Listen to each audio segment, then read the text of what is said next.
All right, it's 9 o'clock. Time to get started. It's Joycelyn Wells with Joy Exposed. And today is Wednesday, November 13th. And we always get started the same way. Three cheers of joy. So before we get started with our three cheers of joy, let me give you a little update what we're going to talk about tonight. We're talking about people forcing themselves on you. We're talking about dick pics. I know you guys saw my emoji and a new a really neat article I found out of Texas. So it's going to be a great night. I'm excited. Thank you guys for joining me. And we'll get started. So Three Cheers of Joy tonight is brought to you by 19 Crimes. It's a Cabernet. And there's supposed to be some really neat story associated with it. You're supposed to be able to scan the barcode and it tells you the story. I haven't done that yet. The only thing I've done so far is to drink it. So let's get started. Three cheers of joy. So I followed the same format as last week. I printed off my format so that I could minimize my rambling. Blah, blah, blah, blah, blah, blah. You guys know how I get. So let's start with that. All right. So I have my glass, of course, my glass from STM Specialty, celebrating my 50 years of joy. Hashtag 50 years of joy. So let's start off. And first things first, we're available. iTunes, Google Play, Spotify, SoundCloud, YouTube, my website, joycelynwells.com. So any of those places, you want to hear any past Joy Exposed, or you want to see any other things that we have going on, even our calendar, what we'll be doing, where we'll be, da-da-da. You can find it in those places. Well, the website, joycelynwells.com. So, three cheers of joy. My first cheer of joy that I must celebrate. My first book is almost 3 years old. February will be 3 years old. I can't believe it. But one of the things that I've wanted to do since I wrote the book is to record it for Audible. So I played with it a little bit last year, and did a really shitty job, but I was trying, well, I don't even know if I was trying. I just was trying to put something together to make it available. Well, this past weekend, I was able to read it. So I was able to read the book and get it recorded and to get it edited to submit for Audible. Woohoo! So now I'm waiting on approval. So I have submitted it. So cheers to that. It's my first cheer of joy. So getting the virtues of joy ready to go, available for Audible, because a lot of people ask, do you have it on audiobook? And I didn't. So I'm just trying to make sure that now I have it. So cheers to that. My second cheer of joy kind of coincides with the first. We just had that amazing long weekend for Veterans Day, and cheers to all the veterans out there. But it was a good weekend for me because I was able to rest and work. I worked a lot, right? So, but in between working, I rested, and I was sleeping in like 3 or 4 hour kind of chunks, but I was getting up and I was being really productive. So I felt like I've just been given this time to read and record the book for Audible. But that long weekend just helped me so that I didn't feel stressed out about going to work on Monday. So cheers to the long weekend. I could always use a long weekend. Cheers to that. And then my third cheer of joy is the girls' night in that's happening on Saturday. And I talked about it a little bit, but I'm talking about it again as one of my cheers, is because this is my first sold out event. So this is the first event that I've done where it's completely sold out. No tickets available. People actually paid to come, and I'll be there as one of the features. So I'm really excited about that. My first sold out event. So cheers to Girls Night In Atlanta. And the funny thing about doing stuff and selling yourself or selling your product is that sometimes like one person will be there, but you still have to have the same level of dedication as if it's 100 people there. So this time it's sold out, and I'm really pleased about that. And the host made it a point to, put that information out there and to celebrate it. So I'm very pleased with that. So Girls Night In is sold out. So cheers to that. And like I said, I'm drinking 19 Crimes Cabernet, and it's a red wine, and it's dry. It's pretty good. I haven't had the 19 Crimes before, but I do like a good cab. So I was pleased with that. I have been drinking some bourbon. You guys know I was on the bourbon kick for a few weeks. So now I'm trying to mix it up a little bit because I get a little stuck on it, right? So I just get a little stuck on the same thing over and over. And now I am just trying to, switch it up, have me a little wine. So my 3 cheers of joy. Thank you guys for joining me. Very pleased about that. So cheers. And whatever you guys are drinking, post it up. Let me see. Put in here what you're drinking for your cheers of joy. Or better yet, what are you celebrating? Now, I'm going to say this before I go on because this meant a lot to me. Last night, yesterday, my faceless love and I were talking because I've had, since I started this incredible journey of discovering, self-discovery, that's what I call it, journey of self-discovery, friends that I had and people that I communicated with every day and had been a part of my life and I a part of theirs, they've kind of gone away. Like they've exited our friendships and we're not friends anymore. And that's just ended. So I was telling him that I had been thinking about it when I was writing the post space for the 3rd virtues. So I finished the More Virtues of Joy 3 last week. So I'm waiting to finish, get it all formatted so I can send it off to the editor. But when I was writing the post space, I realized that in my writing that I was almost able to embed the goodness of our friendships within the words of my book, within the pages of the book, because I've talked about several of them in my books and it's all the good stuff, fun, loving girlfriend stuff. So I don't really have like the yucky to talk about or why we're no longer friends or why they're no longer in my life or I'm not in theirs.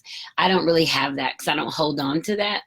It's just how I'm designed. I don't really, I don't get mad and that kind of stuff. Like for long, I'm probably like 10 seconds, I'm over it. So I was really pleased when I was writing it. It just came to me to talk about how grateful I was for the gift to be able to save them, to be able to save pieces of our relationship and how they're in the pages of my book. So I was very grateful for that and for the friendships as well too. He said that he had been reflective over it too because he was trying to figure out, what the shift was, what the dynamic was, if we stopped doing stuff together and it wasn't any of that. So whatever the reason, that was, that's it. That's what people come in your life and whatever reason they're there, you enjoy them and then they leave. And I thought about it. I don't know. I try to be my best self, and I try to live free. So that was weighing on me though. But once I was able to write about it or recognize how I saw the friendships and how I was able to hold on to them, that made me feel better about them because I do have the goodness of the friendship. The things that meant a lot to me, I was able to hold on to. So to top that off, I got 2 things that happened this afternoon. And, the universe just delivers us what we need and how we need it. And so after having that conversation, I got this morning 2 messages from 2 different people. They don't live near me. One I've known for 20 years. The other one I've known for about 5 years. And they came within like 10 minutes of each other and they don't know each other. So to me, it was like the universe kind of reinforcing that I am moving in a good direction and that this is good for me. So the first one says, "Good morning, my sunshine. I know I've said it before, at least I hope I have, but your way with words gives me life. I love you and I'm so very proud I can call you my sister friend. Have a wonderful day." So that was the first one. So of course I was like, oh my God, what did you read? Like, where'd that come from? So that one came at 8:34. And then the other one came at, 8:34 was one. And then, hold on a second. Oh, so they both came about 8:34. So they both came at about the same time. The other one said, "Good morning, beautiful. You are simply amazing and forever will be one of my favorite women. Sister, friend, and author. Thank you for allowing me to share your air, always be my authentic self. Peace and blessings." So, that just made me feel really happy because I was sitting there almost mourning and trying to understand why I've missed these friendships and these opportunities or what happened to them. And then the same couple that I was the two that I was kind of mourning, trying to figure out how I could have held on to them, then comes this wave of energy and goodness from two different sources. So just reinforcing the idea that we have to move the way we have to move. We can't stay in place for people. And you guys know I talk about that all the time. You can't let people hold you in place. And you can't stop being who you are for the sake of somebody else. You can't move. You can't not move forward. You have to. No one can hold you in place. So even if we try, there's still mechanisms that happen to propel us forward. So I just wanted to say I'm very grateful for that. I'm very grateful for the energy and love you guys give me every week when you get on the show and you make your comments. And I'm so happy for that because it means a lot to me. Because remember, all of this started new for me, right? I didn't dream of any of this. It just happened and it's happening. And I'm very grateful. So thank you guys for rocking with me. I appreciate you. So that's my sappy self. I'm over that. So last week, okay, so now it's time for the Facebook post of the week. But the Facebook post of the week is actually coming from last week's broadcast. Remember last week I was talking about why I love men so much? Remember I was talking about how I love men and they're so powerful and yummy, yummy, yummy. So we were talking about that. And so one of the viewers, Jay High, he's a visual artist in Atlanta. He made a comment, but I forgot to go back and talk to him about it. I forgot to go back and address it. So he said, when we were talking about, okay, so the way that the conversation went, I was saying that men get the women, men select the women that they need and they invest. They put into this person because it's an investment for them. Their family is an investment to them. So men are okay with who they are, but when they choose a woman or they select their woman, they see the woman as an extension of themselves, right? So they're not just loving all these different women. Now we can love every man we ever meet. I'm sorry, that's the truth. We can love them. We can at least think about love them. We can put ourselves in a position of forever with them. That's what we're capable of, but that's how we're designed because we're women and because we bear life inside of us. So we don't have a thing. We don't have a way to love. We love in multiple ways because that's how we're designed. I mean, if you have more than one child, you know that you don't love them the same. You can't love them the same because they don't even require the same. So loving for us comes from a different space. However, men have maybe one or two that they can actually love. Now, they can get it with anybody. It don't matter. They can get it. They can spend time, whatever.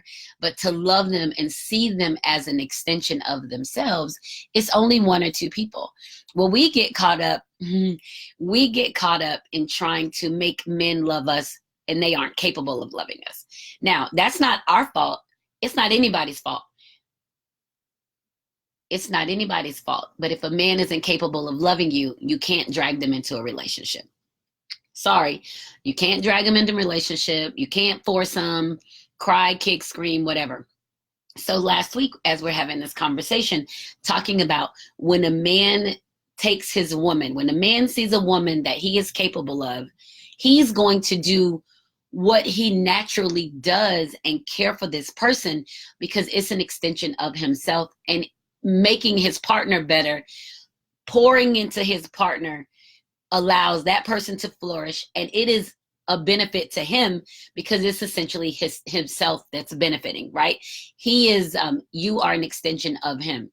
So Jason was talking about, he was at the barbershop and they were talking about it. And one of the guys said he invests in his wife and children and gets that investment back in multiple ways. He gets it in return in different ways. And we never went back to talk about this, but I wanted to bring that up because when we talk about relationships and we see people and we're trying to force these negative relationships and settle for these relationships, we don't understand, men or women who get into them, we don't understand that men who, if you are his and he is capable of you, he's going to do without you telling him, without you asking. He's going to take care of his partner, his mate, his spouse, as he takes care of himself, because you are essentially one. That's where people talk about becoming one. You are an extension of him, and he has to take care of himself. He has to. That's what life is. And if he can't take care of himself and he's still in the adolescent space, then you don't need to be fucking with him anyway. Sorry. But so we have to pay close attention to that when men are selecting their person, and I always say you have to let men choose. I mean, I spent years choosing men. Oh, I want him. I want him. Oh, he's this. He's this. He can be this. I spent years choosing. And I can't even say it's a waste of my damn time. But I tell you what, it's a waste of my damn time. That's horrible.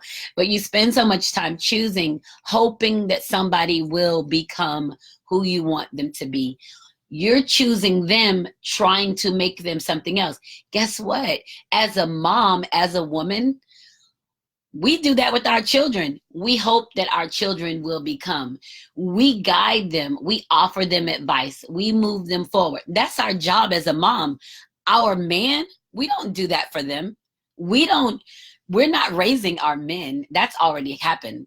Mom's already done that. But when we get the man and we're trying to get him to change or get him to be this or get him, that's on us, and we shouldn't do that. Men are who they are. They move the way they want to move.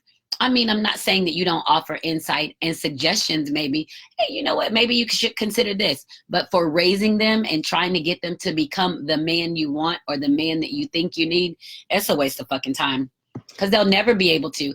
And to top it off, you can't even see what you need in a man. You can't see it. We can suggest it and we could hope it, but we don't even have enough. God hasn't given us the ability to see what we need in another person. We know how to take care of ourselves. But when you start trying to design a person to be what this is in your life, you're wasting your time. You don't have that ability. The only person you can see is you. The only person you have control over is you. Now, men are able to see. Men see in a different place. I say that all the time. And it's women out there that love to compete with men.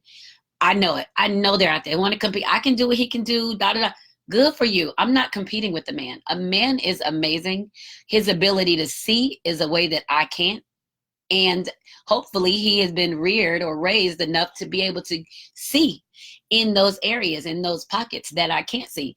I'm a woman always. I'm not participating. I'm not competing with the man ever. That's not what I'm going to do. So we have to be careful trying to raise them, to try to get them to get to this space that's going to be good for us.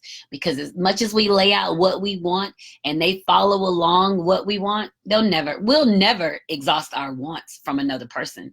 You'll get it and then you'll want something else. And they can do anything. People can do anything temporarily. That don't mean it's changing them forever. So I think that we have to pay close attention to that. So I like that Jason had already spoken with somebody about it. I like that he was able to say, oh my God, we were just talking about this. That means a lot to me when people are able to make connections with what happens here and draw from other parts of their life. So Jason, I don't see you on here tonight, but thank you so much for joining. And thank you so much for commenting. And I'm gonna tell you, you guys know, I'm 50 years old. I have met men. I have dated them. I have seen them. I have chosen them. I have shot my shot. I've done all kinds of shit. I've tried to be less me to make them more comfortable. Well, you think you smart, so then I'm going to try to be less smart to make them more comfortable. I've done all that. I've framed myself in little boxes to make other people feel better, whatever. It's a waste of time. All I'm doing is suppressing me. All I'm doing is taking me and putting me in a box in hopes that this person who'd rather have me in a box can stay with me while I'm in the box. Well, first of all, they don't want anybody on the box. How often are they coming to visit the goddamn box?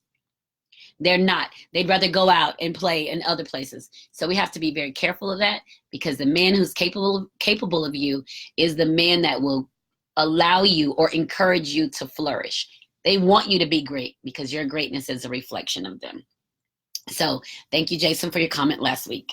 And then also about last week's show, we had Oh man, I got a call.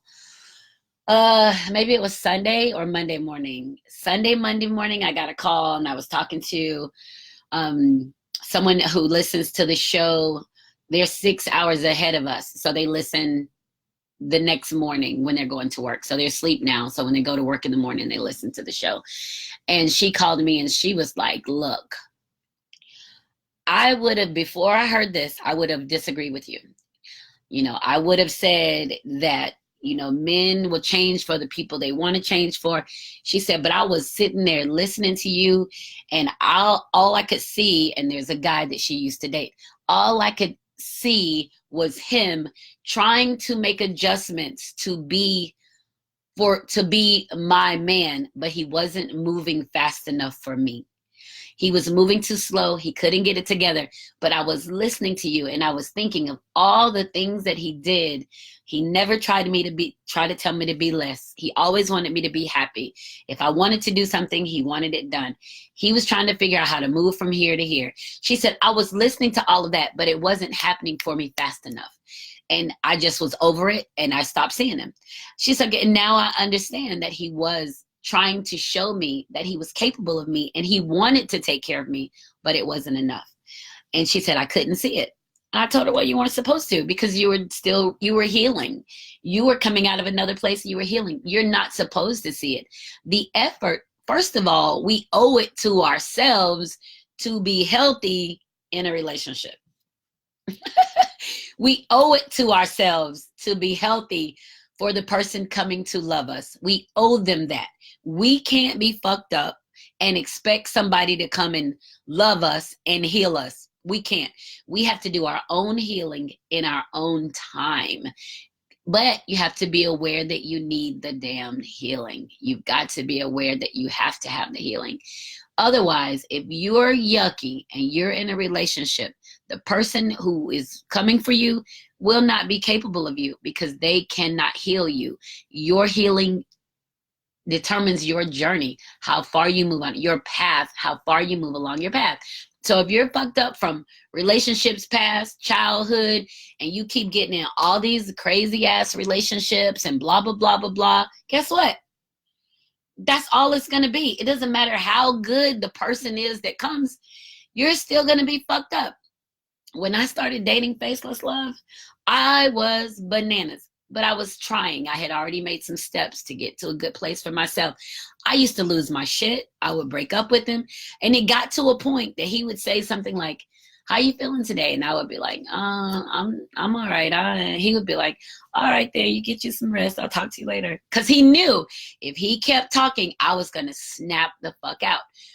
But he knew that he had to be consistent and patient with me healing. He didn't push me into anything. He didn't say, you crazy, you bipolar, you this. He didn't give me any of that. He was just like, all right, this mine.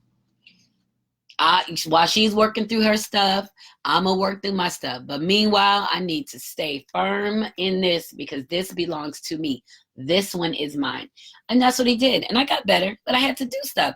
I had to acknowledge a lot of my past from childhood and past relationships was fucked up. I had to acknowledge that I wasn't moving in a direction that was beneficial to anyone. I had to own my own participation in yucky ass situations. I couldn't blame somebody for something. Well, he did this and this. It's a waste of my time to blame somebody when I went into the situation willingly. But you get to a point that you're aware that this is stupid. This is bullshit. You get to that point and you realize, oh, I'm not going in that anymore. I'm not doing that anymore. So you start backing out of it. One of the rules that I made for myself in dealing with men, because I've told you guys last week how much I love men, is that I don't argue with men. So I figured out I don't argue with men. Me not participating in the argument with men is me not participating in a moment that somebody wants to control or manipulate me. What are we arguing about, first of all? And if you're my man, you're not going to argue with me. What you arguing with me for? What you arguing with me for? I belong to you. You arguing with yourself because we trying to What? What's the problem? What's the argument? So that, when I figured out, when I would say that, oh, I don't argue with men. It's fine, whatever. You're good. And shut that shit down. Men would be like, well, nah, don't even talk to me about it. But that's me taking control of myself. It's also me not allowing abusive language, emotional or mental abuse coming to me. And I was able to shut it down. And I don't argue with men. I say it on Facebook too. Oh, I don't argue with men. Well, you just think such and such and such. I don't argue with men. You, whatever. Okay. All right. Bye. Because we don't never even have to talk again, right? We ain't got to talk. We're not forced to talk to each other. We're not in a relationship together. Even if we felt like we were in a relationship, it's temporary. So what are we arguing for? The goal is happy. Who gonna argue about being happy? Screw that. So that saved me a lot. But when people are coming for you and moving in and out, people are coming for you and moving in and out, of your life and trying to get to know you and find you, you have to be honest with yourself and about who you are. And not just women. Men struggle with that too. Men have a lot of damage. Men are emotionally and mentally and verbally abused coming up by women in their lives, by men in their, there's a lot. Guess what? I can't be responsible for that because I can't heal you. The only man I can literally protect is my son. That's the only man that I can protect. I can't protect my nephew. I can't protect my man. I can protect my son. That's the man that I've been given the ability to offer guidance and leadership and movement for. But a man come to me hurt, I can't do anything for him. I don't want to hear him whine. I'm definitely not listening to a man whine about his baby mama, his job suck, blah, blah, blah, blah, blah. I don't want to hear none of that because all of those things are things that you can fix. If you don't like your job, get another job. If you're not making enough money and you want to make more money, get another job. Do something else. If your child support too high and this, guess what? You have children. They'll be 18 one day. How you going to make the supplement of money to pay it off? Like, men literally accept that shit and keep it moving. You don't get a pass because now you're unhappy and you can't do this or you can't do this, right? So I definitely own that. When people come to you hurt and wounded and want to drain the life out of you, you can't let them because you need your life. You need to keep it moving. You need to grow and move on yourself. You can't let people drain you. People can't. You can't because you don't grow. You can't continue to grow when you're exhausting yourself. I was talking to a lady last week. We were talking about how people like to come to you to talk about their problems. They want to talk, and you give them that opportunity to come and they want to talk. Well, I used to do it all the time, and I would own their problems. Like, they would tell me something, and I would be like, "Oh my God, what are we gonna do?" So I'm like all emotionally attached, and then I talk to them again in a month, and I ask them, "Well, how's that such and such?" And they're like, "What? What you talk?" They don't even know what the hell I'm talking about. They done came and dumped that shit on me, and they moved on. I'm literally the trash can for the emotional stuff. So I had to figure out how not to turn people away, but how I also had to protect myself in their crap. So my rule is 3. First time you want to talk about it, talk about it. Because you're trying to figure it out. There's not anything wrong with that. Second time you want to talk about it, I'm going to make some suggestions because we talked about it first. I'm thinking of some things that may happen that may be good for you, whether it's a book, whether it's a class, because if you're coming to me, you must want something that I have, right? That's my thought. Otherwise, don't come to me. Go to somebody else. Second thing, I done thought of it. So if they come to me, I make a suggestion. You bring the same thing to me 3 times, I'm going to say, "Hey, did you take that class? Did you read that book?" And they're like, "No, I didn't have time." Well, why the fuck are you coming to me? Why are you coming to me? I've already given you what I have, and I can't afford to walk along my path carrying the weight of your shit that you don't want to solve, you don't want to unhand, but you want me to carry it. I can't do it. Why me? Why have I been chosen to carry this that you don't even want to take care of, and you continue to live in it, but you want me to carry it? No, I will not. Now, I don't know What that means to anybody other than me. I have to protect myself because I have a job to do. I have to be of purpose. I can't see talking to my guy friend and then see his woman and I'm mad at her because she was tripping when he went out last week and she ain't, I can't, what the hell? That's crazy. I ain't got no energy and time for that. So you have to protect yourself when people are trying to drag you into the muckety muck. So let's see. We've got, so thank you, Jason. Thank you for the call from Italy about the understanding when men are preparing for you. So we have STM Specialties. Oh, Stephanie Specialties. I think she changed the name. My Glass 50 Years of Joy. She also has these Steffies. They're like Yetis. I call them Steffies. They're great for the holidays. You'll see them on my page. And on November 21st, which is next Thursday, a week from tomorrow, I'll be at the West Main Exchange in Tampa.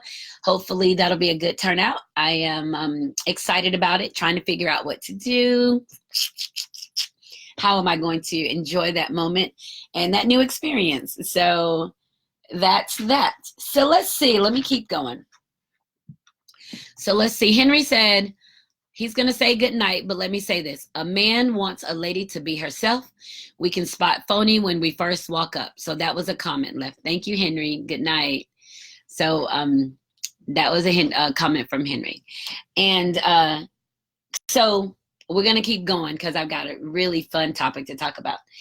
So people feel the need to force themselves on you.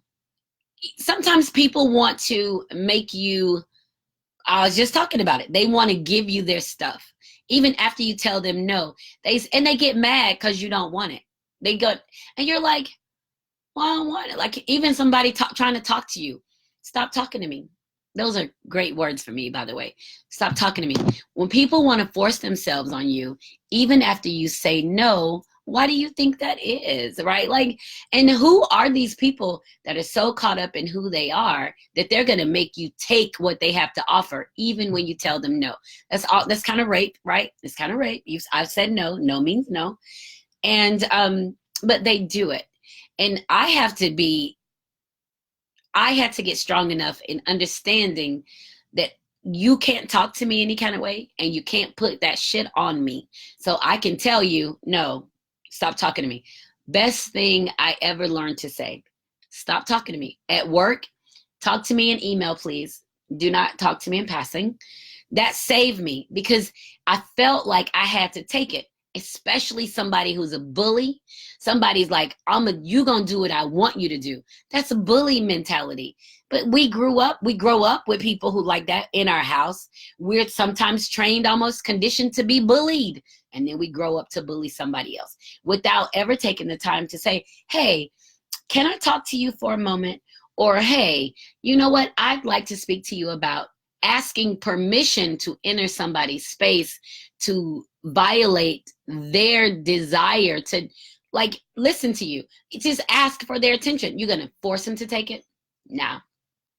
So I wanted to mention that as I move into the segment, because this kind of happened to me. So I get a lot of, I don't get a lot anymore because I think people just be like, I'm not fucking with her. She's crazy. But I used to get a lot of little inbox. We talked about that one night. People would be in my inbox sending me messages. You know, hey, beautiful, good morning. Hey, you know, I was reading your blog or blah, blah, blah, you know, that kind of thing. So I welcome that stuff because it's important to me to talk to an organic reader. Somebody's reading my stuff. I want people to read my stuff. So if you're reading my stuff and you make comments in my inbox, I'm probably going to say hi. And my inbox has 0 messages. I will go through and be like, hi. People say, I told you guys before, somebody say hi, I say hi. They don't know how to say anything beyond that. They want me to offer. And I don't have anything to offer. So it's just a hi or good morning, beautiful. Good morning. Thank you. You know, that kind of thing. So I'm very succinct in it. And I do believe in the goodness of people. So I don't think that people are naturally out to get me. Not anymore.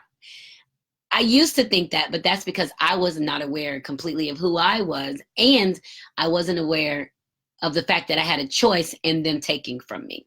So now I am. So I'm a little bit more, you know, I'm fine with them, you know, reaching out or saying hi. Well, there's a guy who lives in my hometown, my dad's hometown, who would comment, hey, how are you? And he's going to buy my book, that kind of thing. And I'm like, oh, okay, cool, whatever. So we had this conversation. So he, would send me a couple messages and I would be like, laugh out loud, whatever. So he says one night, he says, I want to send you something, a little secret between me and you. And I was like, now, I don't need any secrets. And y'all know I talk about all kinds of shit. So secrets really don't mean anything to me.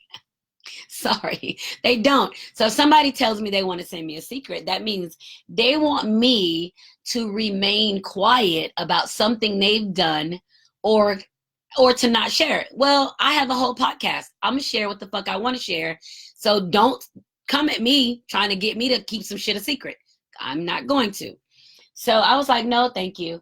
And then he made a comment again and was like, well, it's a secret. It's just between me and you. And I said, of course, hey, no means no.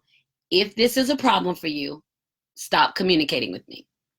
And now, okay, that's what he said. Okay. So the next morning I wake up, lo and behold, what do I have in my inbox from the same person? A picture of his dick. A picture of his dick, right? So I'm like, I said, I told you no, that I didn't want this picture. I'm forwarding it to the police and I'm blocking you. So I'm not even mean, right? I'm not mean, like snapping out or whatever, but I was trying to figure out what in the hell has to be going on in somebody's selfish, misogynistic mind, maybe, to make you receive a picture of his dick. Now, I love men. I don't have a problem with that. I love men, and I know men have dicks. I'm not surprised by that. I've been around long enough to know they exist, and I've seen some. Not a problem with that. But specifically me saying no is me saying no. And you're going to take it from me? You're just going to take my choice from me to satisfy your what? Because you think I'm going to look at your dick and be like, ooh, it's nice. I'm going to talk to him now. Well, if I didn't want to fucking talk to you last night, what makes you think your dick is going to change my mind? I was annoyed by that. So I called my faceless love and I told him about it. I said, I'm talking about this shit on my podcast. He's like, talk about it. And that's the one thing about him that makes him so great, is I talk to him about all kinds of shit. He knows that I believe in the goodness of people. He knows that I'm looking for the interaction with organic readers and new readers and he knows all of that. So he's not tripping like, well, why are you talking to him? And da da da da da. It's not that. He's like, talk about that shit. Put it out there. Well, the funny thing that happened, and this person, my brother, my oldest brother, James, knows this person, right? So he would have a flip if he knew about it. And I didn't even tell him because I was like, I ain't gonna tell him. My brother gonna snap on his ass. But it pissed me off so bad because I felt like you've intruded in a sacred space of mine. I don't want to see it. And you guys know me. You've read my books. I don't have a problem with dicks. I have never had one. I know enough about a phallus to talk about it from tip to the bottom. Tell you how it worked, probably know more about it than you know about it. That's how much I love men, and that's how much I love them. However, if I specifically tell you no, I don't want it, then guess what? I mean, no, I don't want it, and you don't get to take it from me. So I got it, I screenshot it, I sent it with the name of the Facebook name on there, forwarded right to the little police, and told them, and they may not do anything with it. Who knows what they'll do with it? However, the next day, I saw an article out of Texas where Texas has now began to fine for unsolicited dick pics.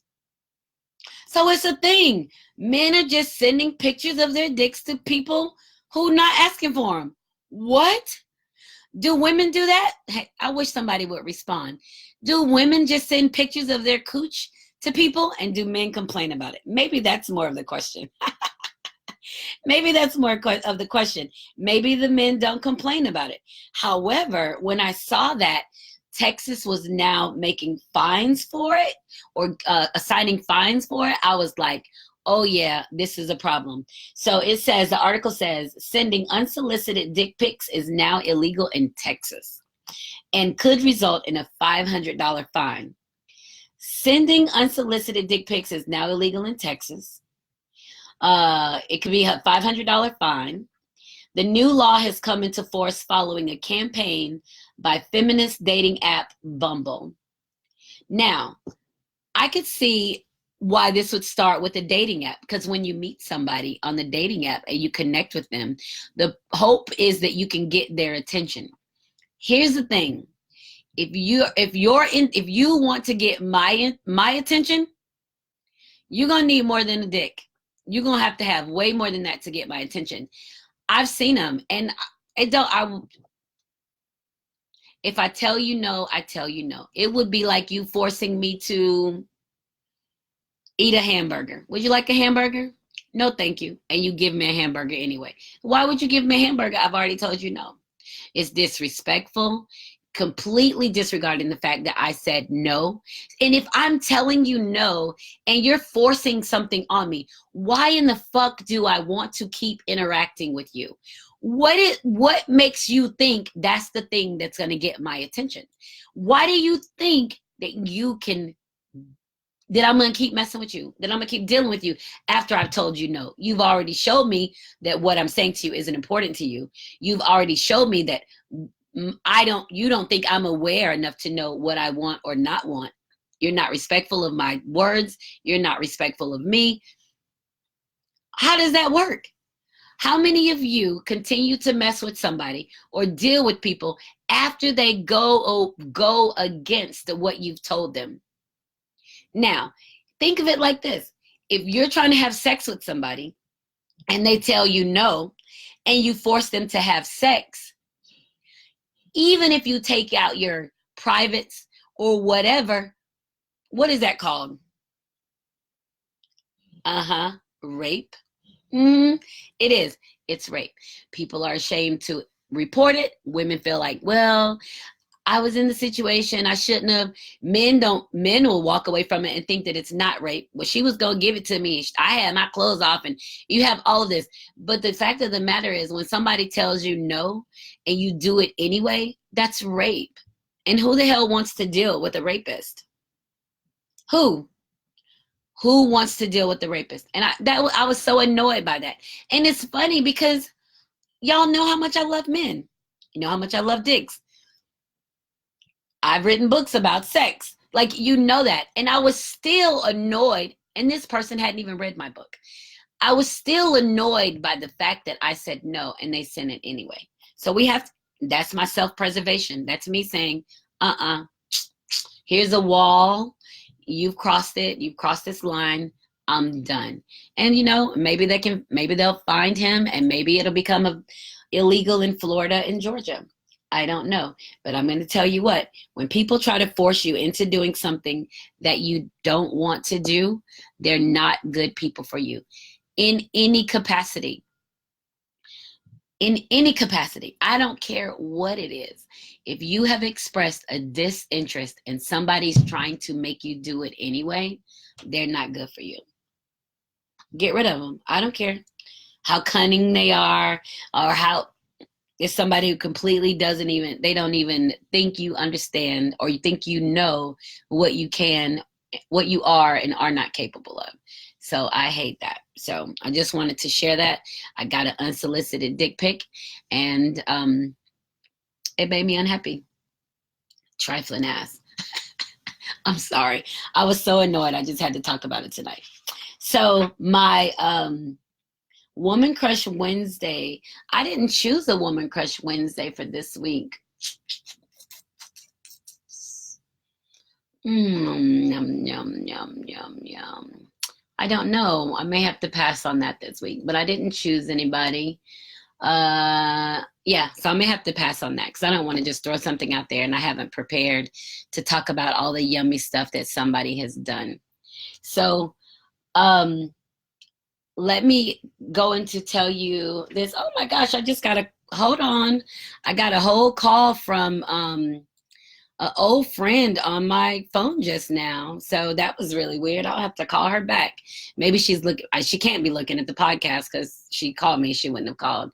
So let me think how we'll wrap tonight up. Oh, that threw me completely off. So have you guys had an opportunity to read my blog, right? So in my blog, I've been trying to put in about once a week in my blog. Today I published an article, and it was actually the preface to my first book. So I was really pleased about it because I hadn't read it in a long time. So when I was reading my first book loud for the Audible, I had to, go back over everything. And it really just warmed my heart. But it also made me realize how much stuff I do kind of in a zone-ish, right? Like I'm in it, I do it, I get out of it, and I'm gone. In it, out of it, gone. And I get into this place of working and I miss so much of what I write. And I was very excited to read it because it talks about how I learned about me, how I learned to accept me and appreciate me and my growth as a woman. So that was, and I published that in my blog this week. So that was really cool. If you haven't had a chance to read it, it's under Blog of Whimsy. It's got all of my blog entries in it, and I'm trying to get better with putting stuff there. But it requires a lot trying to manage everything. Also, in finishing my third book, The Virtues of Joy 3, this is the third set of short stories. And I just had okay, so let me see, I got one right here. Let me show you real quick while we still have some time. So if you haven't seen the cover of this before, you guys know I'm horrible with this camera. Okay, I'm gonna turn it this way so you can see. This cover is a picture of me from the back, right? So you see my hair at the top. Let me hold it. See, my hair at the top, my back, and then my bottom. This is my first cover. And this is a painting by Dawn Galmore. And so that's it. That's the first one. The second one is a little more obvious. It is a painting of me from the front. Well, hold on. Get the light right. It's a painting of me from the front, right? So you see my breast, my tummy, my hips, and then you see I've got on some little panties. So that's the second one. Well, my son suggested if I do a third one, then I need to do a side. So the third one would be a side view of me. And so I've just sent my pictures off, my side view pictures to the Dawn to paint the cover for the third one. So I'll be waiting as I'm getting the book finally formatted and all of that and edited. I'll be waiting on the cover for that. So I'm really excited about it because she's a great artist and she's been so generous in putting these covers together for me and trying to capture the things about me that feel good. And so I'm very pleased about that. And that's in the works right now. So Dawn is working on that. And then my third book, The Weekend of Traveling Roses, is just a picture that I took for the weekend and at an Airbnb that I stayed. So that's the third one, a little novelette. And I've got another one that I'm working on too. So we have a couple things coming out. Of course, always, I want you to buy my books. And but I really appreciate your support here. And don't forget, you can download anything from SoundCloud. Need followers there, YouTube, iTunes, Spotify, Google Play, and also just to be active on my website. There's always good stuff there. And if I'm around in your area, then definitely get to come out and, see me in your area. So let's see what else we're going to talk about real quick. We have about 12 minutes left. Let me tell you guys this because I don't think you know. Anything, anything, you guys know I work full time. Like I have a whole job outside of my publishing stuff. I have a whole job. And the one thing about my job, since I've been in education, the one thing that I have learned about existing is to learn this kids that I'm working with. And they're adolescents. So I've worked at high school, I've worked at college, now I'm teaching in middle school. But the one thing that I know, and I would recommend this to anybody, and I was thinking about this the other day, and I'll probably spend some more time on this next week. Women, when we're dating, women who don't have experience dealing with young people don't understand the level of maturity of the men they're dealing with. Does that make sense? So you meet somebody and they're grown, you expect them to be grown. You expect them to have their shit together. You expect the conversation to be, you have all of these expectations. And probably the same for men. I can't speak from the male perspective, but you know, it may be true. But one of the things that's helped me a lot is to be able to see people in their adolescent space. So as a single woman, when I was dating, if I met men that reminded me of my students, then I know, oh, they remind me of my students. And people get mad, like, oh, you said I'm a child. And I'm like, no, but our conversation is very similar to that of a child, of my student, not a child. I wouldn't say it's a child, but of a student. So that helped me a lot. If you can have an opportunity to be around people, young people, then that will put you in the mindset of what the conversation is, what the behaviors are, where they are in adolescence. And when you meet an adult man that's 50 and he acts like a 12-year-old, the conversation is a 12-year-old, their actions a 12-year-old, their level of responsibility, it's easy to count them out. It's easy to be like, oh no, I'm not dealing with them. They're a child. So that to me is very interesting. And I thought about that because I've been in situations where I've literally said, oh, I just had this conversation with my students. And people are like, you had this conversation? I'm like, yeah, we just talked about this. And the funny thing is that people want to be mad at you because you're aware of it. You are, but I'm not interested in somebody in a 14, 15-year-old mindset. Why would I be? I don't care how old you are, but if I have to deal with you like a child, then you're not for me.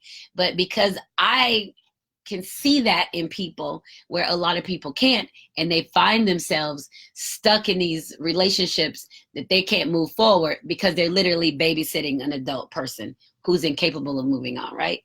That also ties into my broadcast a couple weeks ago when we're talking about people needing maybe some help, people who needed help in school, whether they had a 504 plan or IEP, or they had, you know, different things where they didn't learn at the average or they were below average. People who did that stuff in school, they've been to a psychologist, they've had all of these different treatments, and well, not necessarily treatments, but they've been to a psychologist and they've been to a behavior specialist, and they've gone through all of that to get these diagnoses. They don't go away when you become adults. So they don't go away. So when you're in a situation and people can't move forward or have the conversation with you, that's a valid conversation to have. Hey, did you require extra help? And did you this? And you ask questions about what they need. And it doesn't mean they're not a good partner. It just means that being aware of somebody having a learning disability is a big deal. If somebody has a disability, you want to know about it. That's the only way you can deal with them. That's the only way that you can be beneficial to them, and they can be beneficial to you. Because once you get out of school, don't nobody talk about your learning disability anymore.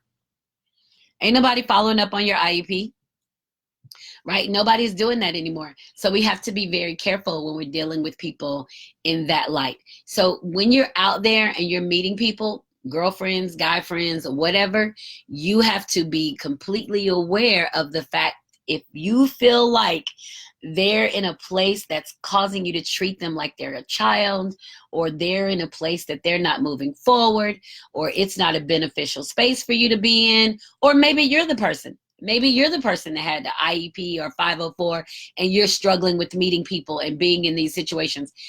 Then you have to say that. You have to let people know, oh, you know what? I say it all the time. I have attention deficit. It's who I am. I'm chaos all the goddamn time. That's me. And I will go from project to project to project to project. I'm not going to be different. I can't be different. It's how I'm wired. It's what I do. So when somebody has a problem with the way that I'm doing things, and you this and you this and you do too much and you need to slow down and you this and you this and you this. Now I know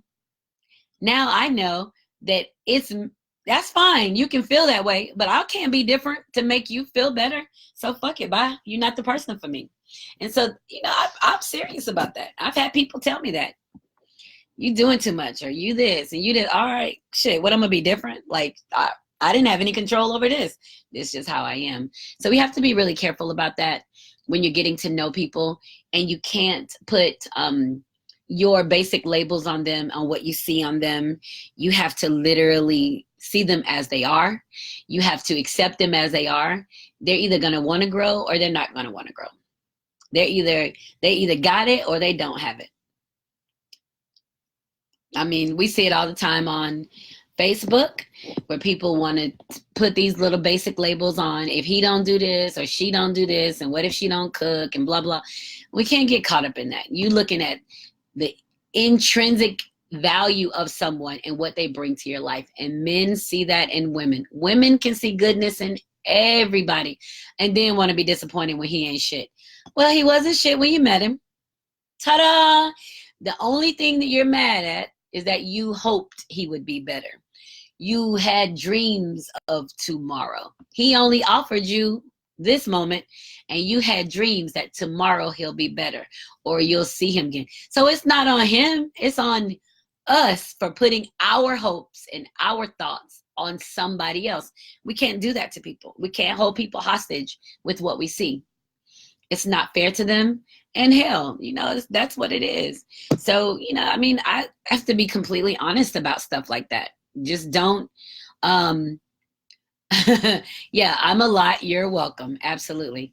So I have to, that's what Dawn's going to get a tattoo that says that. I'm a lot. You're welcome. Because she and I've talked about that a lot, just trying to figure out how to deal with ourselves. So when you have, people that you meet and you want to put them in a box, or you trying to make them who you want them to be, just don't even waste your time. Don't be who you are. Be yourself. Get to know yourself so good that this is all you can think about is I'm being myself. And be bold to say I'm being myself. Because when you go and you think back on it, you have to think, did God create you? Were you delivered here to not be yourself? You think you can't be bold in who you are? I'm learning to be bold. I'm telling you, I told y'all last week, I'm trying to tap into my Deion Sanders. That's why I can tell a person, don't send me your dick pics. Instead of like, okay, I got it. And then I get mad at him because he's saying it, but I didn't tell him no. And no, I'm going to tell you no. So you're going to know I'm mad at you. It's not good. And it's so much of a no for me that I'm forwarded on to the police. Now, will they do something to it or do it or not? I don't know. But that goes to show that I'm becoming more comfortable with me every single day. I'm okay with telling somebody no, because that person has nothing for me ever. If he buys my books or not, he has nothing for me. I'm not going to starve because I don't get his $20. And I'm definitely not going to make a beeline to go fuck because he sent me a picture. No, that's me being comfortable and not making him into being something else. He's showing me attention. So, he must like me. He said I was beautiful. He must this, and he want to talk to me. Guess what? I know I'm beautiful. I know. I've been beautiful my whole life. Yep, I know it. Thank you. That ain't nothing new for me. There's nothing new for me. And it's not going to, somebody saying that to me isn't enough to get my attention, to make me say yes to something that I don't want. It's cunning. It's underhanded. People have been using those tactics for years, trying to get the attention and goodness from a woman, because that's what they've been taught. Men have been using that for years, since a woman was 12 or 13, little girl, 12 or 13 years old, been trying to get at her goodness, going with her, talking about she's beautiful, trying to make her say yes when she wants to say no. So no, that's not how it works. So the stronger you are with who you are, the more you get to know yourself, the more you get to say, no, that's not for me. No, I don't want that. This is what I'm doing. And you can move forward. The stronger you become. Get closer to being your authentic self and being on your path to your purpose. And that's what it's all about. So tonight we talked about unsolicited dick pics, and we talked about forcing ourselves on other people and other people forcing themselves on us, and the goodness of men, why we love them, And I'm trying desperately to try to figure out how to put this in text to make sure that, you know, I salute them. I love them. I think they're very powerful. How do you get them to understand that they're powerful too? As a woman, I'm not in competition with men ever. I'm not competing. Good for you. I can work and take care of myself. I'm good on my own. I'm not competing with you for anything. If a man wants to compete with me, he's definitely losing some points in my book, because he shouldn't be trying to compete with me. He is a man, right? He is greatness in his own right. So this is Joycelyn Wells with Joy Exposed. Don't forget to download Google Play, Spotify, iTunes, SoundCloud, YouTube. Follow me and go to my website, joycelynwells.com. There it is right behind me. Go to my website, go play there, see all the good stuff there. And remember, when joy's exposed, everything just feels better. Have a good week, and I'll see you guys next Wednesday. Mwah.